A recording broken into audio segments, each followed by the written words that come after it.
I heard that some EFF members and some foreigners and some Muslims are coordinating.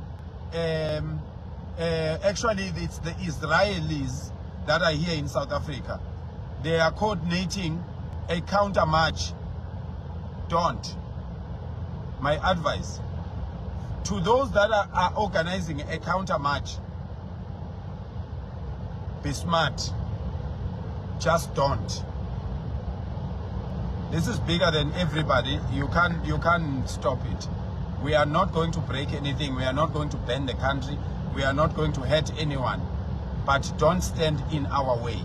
Just allow us to peacefully do our things the way we've been doing it for this long. So we don't need anyone now. We don't need any politician to interfere. We don't need any government official to interfere. We just need you as a person that is in power to become a South African. We need the president to be a South African. We need all premiers to be South Africans. We need all MPs to be South Africans. We need everyone in parliament to be a South African.